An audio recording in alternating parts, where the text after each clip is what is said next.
ఓం శ్రీ గురుభ్యో నమః. ఓం శ్రీ మాత్రే నమః. ఆగస్టు 1వ తారీఖు నుంచి అక్టోబర్ 3వ తారీఖు వరకు కూడా రమారమి 64 రోజుల పాటు రాహు ధనిష్ఠా నక్షత్రంలో కుంభరాశిలో సంచారం చేయటం వల్ల ఎలాంటి ఫలితాలు జరగబోతున్నాయి? ఆగస్టు 1వ తారీఖున రాత్రి 12:44 నుండి రాహు ధనిష్ఠా నక్షత్రంలో కుజ నక్షత్రంలో కుంభరాశిలో సంచారం చేయటం వల్ల ఈ 64 రోజుల పాటు మేషాది ద్వాదశ రాశుల వాళ్ళకి ఎలాంటి ఫలితాలు జరగబోతున్నాయి? విదేశీయానము, వృత్తి, ఉద్యోగము, అలానే వ్యాపారము, అలానే విద్య, కోర్టు సమస్యలు, అలానే వాహనాలు కొనుగోలు చేయటం, రకరకాల వ్యాపారాలు, ఇళ్ళు కన్స్ట్రక్షన్స్, అలానే రుణాలు, లోన్లు, అప్పులు, ఇలాంటివన్నీ కూడా అంటే ఆరోగ్యపరంగా ఉండే ఇబ్బందులు, ఆరోగ్యం ఎలా ఉండబోతుంది, విదేశాలకు వెళ్ళబోతున్నారా, జాబ్ పరంగా ఎలా ఉండబోతుంది, ఇవన్నీ కూడా మేషాది ద్వాదశ రాశుల వాళ్ళకి ఏ విధంగా ఉండబోతున్నాయి, రాహు యొక్క బలం వల్ల ఎలాంటి ఫలితాలు జరగబోతున్నాయి, ఇవన్నీ కూడా గోచార రీత్యా చెప్పబడే ఫలితాలు అంటారు. This is the transit system అంటారు. అంటే ఈ 64 రోజుల పాటు రాహు యొక్క ప్రభావం ఏంటి, రాహు వల్ల మంచి జరుగుతుందా, చెడు జరుగుతుందా, ఎలాంటి ఫలితాలు వస్తాయి, మిశ్రమైన ఫలితాలు వచ్చే అవకాశం ఉందా, విదేశాలకు వెళ్ళగలుగుతున్నారా, కంపెనీ త్రూ వెళ్ళగలుగుతున్నారా, లేకపోతే మామూలుగా ఎడ్యుకేషన్ పరంగా వెళ్ళగలుగుతున్నారా, ఏ విధంగా ఉండబోతుంది? ఎందుకంటే శనివత్ రాహు అంటారు. అంటే శని ఇచ్చే ఫలితం ఏదైతే ఉంటుందో అదే ఫలితాన్ని రాహు ఇస్తున్నాడని అర్థం. సహజంగా గోచార రీత్యా ఏమిటి అని అంటే దీని యొక్క రిజల్ట్స్ ఏంటంటే, ఎవరైతే రాశి వాళ్ళు ఉంటారో ఆ రాశి దగ్గర నుంచి 3, 6, 11 స్థానాల్లో స్వఫలితాన్ని ఇస్తాడని, అలానే మిగతా స్థానాల్లో మిశ్రమైన ఫలితాలు, మిగతా స్థానాల్లో చెడు ఫలితాలను ఇచ్చే అవకాశం ఉంటుంది. మనం ఎలాంటి జాగ్రత్తలు తీసుకోవాలి, ఎలాంటి ప్లానింగ్ ఉండాలి, ఎలాంటి నిర్ణయాలు తీసుకోవాలి, ఎలాంటి పరిహారాలు చేసుకోవాలనేది మనం తెలుసుకుందాం. మేషాది ద్వాదశ రాశుల వాళ్ళకి ఎలాంటి ఫలితాలు జరగబోతున్నాయో ఒకసారి తెలుసుకుందాం. మకర రాశి వారికి ఏ విధంగా ఉండబోతుంది? మకర రాశి వారికి రాహు ధనిష్ఠా నక్షత్రమైన కుజ నక్షత్రంలో ఉండటం వల్ల ఇక్కడ కుటుంబ పరంగా ఇబ్బందులు కలగకుండా చూసుకోండి. విదేశీయ ప్రయాణాలు, అలానే కీర్తి ప్రతిష్టలు బాగా పెరగటం ఒకటి, బంధువైరము, బంధువులతోటి కొంత వైరం రాకుండా చూసుకోండి. బంధువులతో దైవ దర్శనాలు, క్షేత్ర దర్శనాలకు వెళ్ళటం ఒకటి, సుఖశాంతులతో ఉంటే కుటుంబంలో సౌఖ్యము, ఆరోగ్యము, అలానే వీరు అనుకున్న పనులన్నీ కూడా సక్సెస్ కావటం, గౌరవ మర్యాదలు బాగా పెరిగే అవకాశాలు ఎక్కువ ఉంటాయి. కానీ కుటుంబ పరంగా అప్పుడప్పుడు చిక్కులు వచ్చే అవకాశం కూడా ఉంటుంది వీళ్ళకి. అంటే భార్యాభర్తల మధ్యలో కూడా భిన్నమైన అభిప్రాయాలు కలిగే అవకాశాలు ఉంటాయి. అలాంటి అభిప్రాయాలు లేకుండా వైఫ్ అండ్ హస్బెండ్ రిలేషన్లో బాగా మంచిగా ఉండడానికి ప్రయత్నం చేయాలి. ప్రయత్నం చేయటం ఒకటి, వాళ్ళ ఇల్లు కొనుగోలు చేయటం, అలానే ప్రతి పనిలో కూడా కొంత విజయం సాధించే అవకాశాలు ఉంటాయి. ప్రతి దానిలో కూడా ముందంజలో ఉండే అవకాశాలు ఎక్కువ ఉంటాయి. శుభ కార్యక్రమాల్లో పాల్గొంటారు. గృహ ఉపకరణ వస్తువులు కూడా కొనుగోలు చేయటం, విదేశాలకు వెళ్ళే అవకాశాలు కూడా ఖచ్చితంగా ఉంటాయి. వీళ్ళు తప్పకుండా అమ్మవారిని ఆరాధన చేయాలి. దుర్గా అమ్మవారిని ఆరాధన చేసి కుంకుమార్చన చేసుకోవాలి. చక్కగా కాత్యాయనాయుధే కన్యాకుమార్దీమే తన్నో దుర్గ ప్రచోదయాత్ అనే మంత్రం చక్కగా చదువుకోవటం వల్ల వీళ్ళకి మంచి జరిగే అవకాశాలు ఖచ్చితంగా ఉంటాయి. ఈ రాహుకేతుల యొక్క ప్రభావము, పరస్పర దృష్టి వల్ల కూడా మనం చిన్నమస్తాదేవి, ధూమవతి యొక్క స్తోత్రాలు పాలన చేయటం కూడా చాలా ఇంపార్టెంట్ ఇక్కడ. అలానే రాహుకి అధిదేవత, ప్రతిదేవత, అధిష్టాన దేవతలు, అంతరిక్ష దేవతలు ఉంటారు. ఇక్కడ ఈ అంతరిక్ష దేవతల్లో ఏదైతే మనకి రాహుకేతుల వల్ల కొంతమందికి జాతకంలో సర్పదోషాలు ఉండటం, రాహుకేతుల మధ్యలో మిగతా గ్రహాలన్నీ కూడా బంధించబడి ఉంటే దాన్ని కాలసర్పదోషం అంటారు. అంటే 12 రకాల కాలసర్పదోషాలు ఉంటాయి. అలానే పంచమంలో రాహు ఉన్నా, పంచమంలో కేతు ఉన్నా కూడా మనకి సర్పదోషం ఏర్పడుతుంది. కానీ సర్పదోషం వేరు, కాలసర్పదోషం వేరు. దాని మీదే నేను ఇండియాలో మొట్టమొదటగా పుస్తకం రాసింది. కాలసర్పయోగం అని బుక్ రాశాను, మోహన్ పబ్లికేషన్ రాజమండ్రి వాళ్ళ దగ్గర ఆ పుస్తకం అనేది లభిస్తుంది. తర్వాత నెక్స్ట్ కాలసర్పయోగ చంద్రిక రాశాను నేను. రాహుకేతులు, ఛాయాగ్రహాలు, ఇలాంటి పుస్తకాలు రాజమండ్రిలో కోటకమంలో మోహన్ పబ్లికేషన్ వారి దగ్గర దొరుకుతాయి, మా దగ్గర కూడా లభ్యమవుతాయి. అయితే ఈ కాలసర్ప దోషాల్లో 12 రకాల కాలసర్ప దోషాలు ఉంటాయి. 12 రకాలకి రెమెడీస్ అనేవి కూడా ఉంటాయి, భయపడాల్సిన పని లేదు. అయితే జాతకంలో అసలు సర్పదోషం ఉందా లేదా, కాలసర్పదోషం ఉందా లేదా అనేది నిజంగా తెలుసుకోవాలి. ఈ మధ్యకాలంలో ఏ ప్రాబ్లం వచ్చినా కూడా కాలసర్పదోషం మీద పడేస్తున్నారు. కాలసర్పదోషం కూడా గజకేశ్వర యోగము, చంద్రమానంగళ యోగాలు, రవిబుధాదిత్య యోగాలు, లక్ష్మీ యోగాలు ఉంటే కూడా కాలసర్ప యోగం అనేది తగ్గుతుంది అని అర్థం, తగ్గిపోతుంది అని అర్థం. కొన్ని గ్రహాలు రాహుతో కంజంక్షన్ అయ్యి రాహు కంటే ముందుంటే కూడా ఆ కాలసర్ప యోగ దోషం అనేది విఫలమవుతుంది అని అర్థం. అంటే ఇవన్నీ కూడా తెలుసుకోవాలి. ఉంది అని అనుకుంటే ఎంబటే ఉంది అనేది కాదు, అక్కడ ఉందా లేకపోతే ఏదైనా ఎగ్జంప్షన్ అయిందా అనేది కూడా చూసుకోవాలి. ఇక్కడ రాహు వచ్చేటప్పటికల్లా సర్పదేవతను సుబ్రహ్మణ్య స్వామిని ఆరాధన చేయాలి. అంటే ఎలాంటి మంత్రాలు అంటే తత్పురుషాయుధే మహాసేనాయుధీమే తన్నో షణ్ముఖ ప్రచోదయాత్ అనే మంత్రాన్ని చక్కగా, అలానే నాగరాజాయుధే పృథ్వీధరాయుధీమే తన్నో సర్ప ప్రచోదయాత్ అనే మంత్రాన్ని చక్కగా చదువుకోవటం. అలానే శనివారం కానీ ఆదివారం కానీ 2 జంట సర్పాలను దానం చేయటం.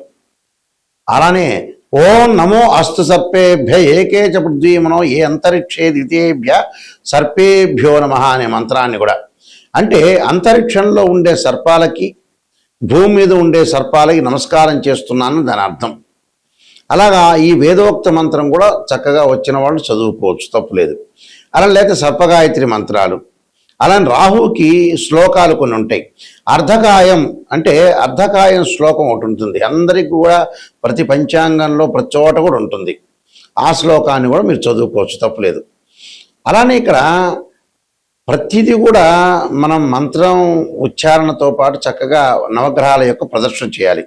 ఈ మంత్రం కూడా అంటే అర్ధకాయ మహావీర్యం చంద్రాదిత్య విమర్ధనం సింహకాగర్భ సంభూతం తం రాహుం ప్రణమామ్యం అనే మంత్రాన్ని కూడా చక్కగా చదువుకొని ముందుకెళ్ళిపోవచ్చు. అలానే ఈ చిన్నమస్తాదేవి దోమవతి స్తోత్రాలు కూడా మనం పారాయణం చేసుకోవచ్చు చక్కగా. రాహు అధిష్టాన దేవతైన దుర్గా అమ్మవారిని కూడా కాత్యాయనాయుధే కన్యాకుమార్దీమే తన్నో దుర్గి ప్రచోదయాత్ అనే మంత్రాన్ని కూడా చక్కగా చదువుకోవటం మంచిది. ఎప్పుడైనా సరే ఒక ఆస్ట్రాలజర్ని అప్రోచ్ అయినప్పుడు నిజాన్ని తెలుసుకోవడం చాలా ఇంపార్టెంట్. ఇక్కడ చాలామంది కూడా ఏం చేస్తున్నారంటే ఏదో నిజాన్ని తెలుసుకోకుండా మన జాతకాన్ని అప్రోచ్ అయినప్పుడు ఏదో రకంగా ఒక పాజిటివ్గా చెప్పండి అనే వ్యక్తులు కూడా చాలామంది ఉంటారు. ఎక్కువ మంది ఈ ప్రపంచంలో జనాభాలు ఎక్కువగా పాజిటివ్ని ఆలోచన చేస్తారు.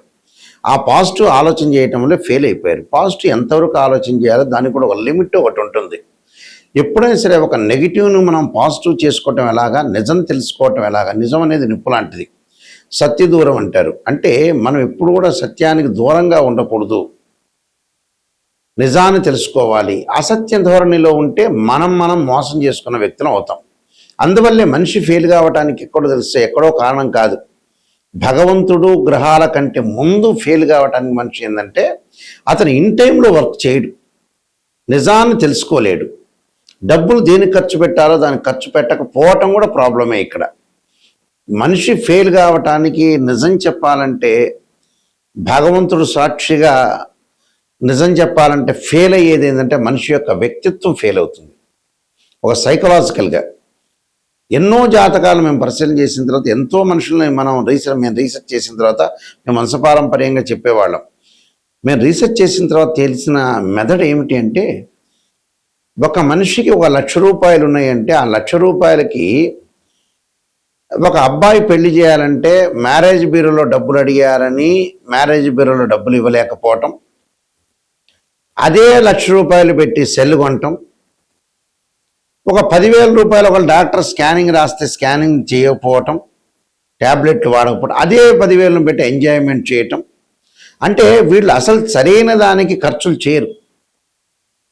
ఎందుకంటే ఇప్పుడు అబ్బాయి పెళ్లి కావాలి, అమ్మాయి పెళ్లి కావాలి, చాలా ఇంపార్టెంట్. ఇక్కడ సంబంధ బాంధవ్యం ఇంపార్టెంట్. ఏది మనకి డబ్బులతోటి మన దగ్గర ఉన్న 10,000 దేనికి ఖర్చు పెట్టాలని తెలిసిన వాడే సూపర్ స్టార్. అంటే మన వాళ్ళు లేట్ చేస్తుంటారు, పెళ్ళిళ్ళప్పుడు లేట్ చేయటమే. 40 ఏళ్ళప్పుడు కూడా కొడుకు పెళ్లి చేయాలంటే ఆలోచన చేసే తల్లిదండ్రులు ఉన్నారు. 35 ఏళ్ళకు కూడా అమ్మాయి పెళ్లి చేయాలంటే డబ్బులు ఎందుకు ఖర్చు అవుతాయని ఆలోచన చేసే వ్యక్తులు ఉన్నారు. డాక్టర్ దగ్గరికి ఎందుకులే వెళ్ళటం అనే వ్యక్తులు చాలామంది ఉన్నారు. అంటే మన వ్యక్తిత్వమనే మన ఫెయిల్ అవుతుందండి.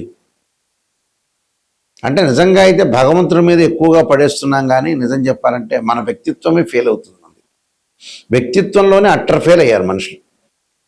ఇది 100% కాదు, దీనికి ఎంత పర్సెంటేజ్ క్యాలిక్యులేట్ చేసినా కూడా కరెక్ట్. అది నేను చాలామంది అనాలిసిస్ చేశా. ఒక్కొక్క మనిషిని మనం తీసుకునేటట్టయితే ఆ మనిషి ఎందుకు ఫెయిల్ అయ్యాడంటే, ఓ వ్యాపారం చేస్తుంటాడు, కరెక్ట్ ఆస్ట్రాలజీని అప్రోచ్ అయ్యి మంచి వ్యాపారం చేయడు. ఒకవేళ మన దగ్గర డబ్బులు ఉన్నాయనుకోండి, ఇల్లు కొనుక్కోండి, స్థలాలు కొనుక్కోండి అంటే కొనుక్కోడు, వడ్డీలకు ఇవ్వడానికి రెడీ అవుతాడు. ఫెయిల్ కావటానికి ఏమిటంటే ఇదే కారణాలు. 12 కాపురానికి 12 సూత్రాల్లాగా వీళ్ళు ఫెయిల్ కావడానికి జీవితంలో, ఉద్యోగము, వ్యాపారంలో చేయాల్సిన పనులు చేయరు వీళ్ళు. చాలామందిని మేము చూసాం, ఎన్నో కోట్ల రూపాయలు పెట్టుబడులు పెడుతుంటారు, ఎవరికో ఇస్తుంటాడు, తన కూతురు పెళ్లి కూడా చేయలేడు. చివరికి తన కూతురు పెళ్లి చేయడానికి మ్యారేజ్ బ్యూరోలో 10,000 ఇవ్వలేని వ్యక్తులు కూడా ఉన్నారు. కోట్ల రూపాయలుండి.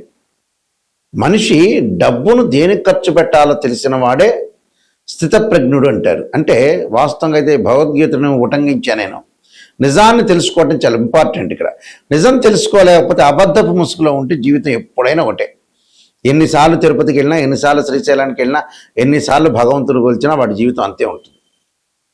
నిజాన్ని తెలుసుకొని ముందుకు వెళ్ళండి. నిజం అనేది చాలా నిప్పు లాంటిది. అయితే ఈ విషయాలన్నీ కూడా ఒక ఆస్ట్రాలజర్ని అప్రోచ్ అయినప్పుడు నిజాన్ని తెలుసుకోండి. గురువుగారు నిజం చెప్పండి, నేను ఎలాంటి దారి మార్చుకోవాలి, ఎలాంటి రోడ్ మ్యాప్ నాకు కావాలి, నేనేమైనా మిస్టేక్ చేస్తున్నానా, క్లారిటీ ఇవ్వండి అనే పాయింట్ చూసుకోండి. కొంతమంది 40 ఏళ్ళు వచ్చినా కూడా మా దగ్గరికి వచ్చినప్పుడు వాళ్ళు స్పందించట్లా. 42 ఏళ్ళు వచ్చి ఆతృత పడాలి. తల్లికి 70 ఏళ్ళు వచ్చి కొడుకును పెళ్లి చేయాలన్నప్పుడు ఒక ఎగ్జాంపుల్ మననే వచ్చింది. ఆమె అసలు ఆతృతే లేదు. ఆమె ఇంకా బతికుంటుంది అని అనుకుంటుంది, 100 ఏళ్ళు 200 ఏళ్ళు. అబ్బాయికి పెళ్లి చేయాలి, నా వయసు తీరిపోతుందనే మూమెంట్ అసలు వాళ్ళకి అసలు ఏంటని తెలియట్లేదు అసలు. ఎందుకునో మరి. ఆశ్చర్యకరమైన విషయాలు ఇవన్నీ కూడా నిజం చెప్పాలంటే. మనం తొందరగా చనిపోతున్నాము, తొందరగా పిల్లగాడి పెళ్ళిళ్ళు, అమ్మాయి పెళ్లి చేయాలి, వాళ్ళ ఉద్యోగ పరంగా కానీ ఎడ్యుకేషన్ పరంగా సెటిల్మెంట్ చేయాలని చాలామంది కూడా ఆతృత లేదు. ఇంకా ఎక్కువ ఏదో సినిమాలో బ్రహ్మానందం 500 సంవత్సరాలు బతికినట్టుగా అని భావిస్తున్నారేమో, అర్థం కావట్లేదు నాకు కూడా. ఎందుకంటే 60 ఏళ్ళు రాగానే వెంబటే బ్యాగు సర్దుకొని రెడీగా ఉండాల్సిందే మనిషి. ఇలాంటి విషయాలను తొందరగా మీరు అలర్ట్ కావండి. అలర్ట్ అయ్యి తొందరగా చేయాల్సిన పనులన్నీ కూడా చకచకా చేసుకొని ముందుకు వెళ్ళటం చాలా ఇంపార్టెంట్. అయితే నేను కాలసర్పయోగము, కాలసర్పయోగ చంద్రిక, రాహుకేతులు, ఛాయాగ్రహాలు, బృహత్ పరిహార సింధు, జాతక చంద్రిక, వివాహ మార్తాండము, పుత్రగణ ప్రతివర్తము, ఈ పుస్తకాలన్నీ కూడా రాశాను. ప్రొటెక్షన్ ఆఫ్ ఆస్ట్రాలజీ, అలానే ట్రాన్సిట్ ఆఫ్ రిజల్ట్స్, ఈ పుస్తకాలన్నీ కూడా మా దగ్గర లభ్యమవుతాయి. రాజమండ్రిలో మోహన్ పబ్లికేషన్ వారి దగ్గర కూడా లభ్యమవుతాయి. అలానే మా వెబ్సైట్ www.nayakanti.com, nayakanti.in చూడండి. ఒక జాతకాన్ని, ఒక బర్త్ చార్ట్కి ట్రాన్సిట్ సిస్టానికి చాలా లాట్ ఆఫ్ డిఫరెన్స్ ఉంటుంది. బర్త్ చార్ట్లో ఏంటంటే ద్వాదశ భావాదులు, రాస్యాధిపతులు, అలానే ఏదైతే ఆ గడిలో ఏదైతే గ్రహం ఉంటుందో ఇవన్నీ కూడా మ్యాథమెటికల్గా క్యాలిక్యులేషన్ వేయాలి. భావాధిపతులు అంటే తనుభావానికి రవని, ద్వితీయ భావానికి గురువని, తృతీయ భావానికి కుజుడని, చతుర్థ భావానికి చంద్రుడు బుధుడని, పంచమ భావానికి గురువని, ఇలా ద్వాదశ భావాధిపతులు అంటే ఇంటి ఓనర్ అని అర్థం. రాస్యాధిపతులు ఉంటారు. ఆ రాస్యాధిపతి ఎవరంటే బిల్డరు. అక్కడ ఏదైతే గ్రహం ఉంటుందో ఆ గ్రహం టెనెంటు అని అర్థం. అంటే జాతకంలో గజకేసరి యోగం ఉందా, లక్ష్మీ యోగం ఉందా, చంద్రమంగళ యోగం ఉందా, బుధాదిత్య యోగం ఉందా అనేది తెలుసుకోవాలి. కానీ ప్రతి చోట కలవంగానే బుధాదిత్య యోగాలు, చంద్రమంగళ యోగాలు కాదు. ఇవన్నీ కూడా కొంతమంది ఆస్ట్రాలజర్స్ అనవసరంగా చెబుతున్నారు. నిజంగా కాదు, ఆ కాంబినేషన్ కావు. కొంతమందికి మాత్రమే యోగాలనే ఉంటాయి. యోగం అంటే 2 or more planets is called యోగం అంటారు. యోగం అనేది అది కాదు. యోగం నిజంగా ఉందా లేదా తెలుసుకోవాలి. దాని దృష్టి, దశ, అంతర్దశలు మ్యాథమెటికల్ క్యాలిక్యులేషన్ వేయాలి. ఒక వివాహం జరుగుతుందా లేదంటే రాశిచక్రం, నవాంశం, భావచక్రం, దశలో అంతర్దశలను చూడాలి. ఒక సంతానం కలుగుతుందా లేదంటే రాశిచక్రం, సప్తమాంశం, భావచక్రం, దశలో అంతర్దశలు చూడాలి. దీనిలో కేపీ సిస్టమ్ అని, వైదిక ఆస్ట్రాలజీ, బివి రామన్, ఇలాంటి పద్ధతులన్నీ ఉంటాయి. ఆ స్క్రీన్ మీద స్క్రోలింగ్ అవుతున్న నా నెంబర్ ఉంటుంది. నిజం తెలుసుకోవాలి, నాయకంటి గారి ద్వారా బాగుపడాలనే వ్యక్తులు మాత్రమే ఫోన్ చేయండి. నిజంగా జాతకాన్ని తెలుసుకునే వాళ్ళు మాత్రం ఫోన్ చేయండి. వద్దండి నాకు పాజిటివ్నే కావాలంటే నాకు ఫోన్ చేయొద్దండి. నెగిటివ్, పాజిటివ్ రెండూ తెలుసుకొని నిజాన్ని తెలుసుకునే వాళ్ళు మాత్రం ఫోన్ చేయండి. ఎందుకంటే అబద్ధపు ముసుగులో మంచిది కాదు. ఏ రోజైనా నిజమనే నిప్పు లాంటిది, అది ఏ రోజైనా తెలుసుకునేదే.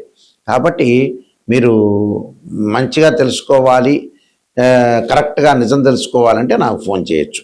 మీ అందరికీ కూడా శ్రీ పరమేశ్వరుడి యొక్క కరుణాకటాక్షం ఉండాలని ఆశిస్తూ సర్వే జనా సుఖినో భవంతు.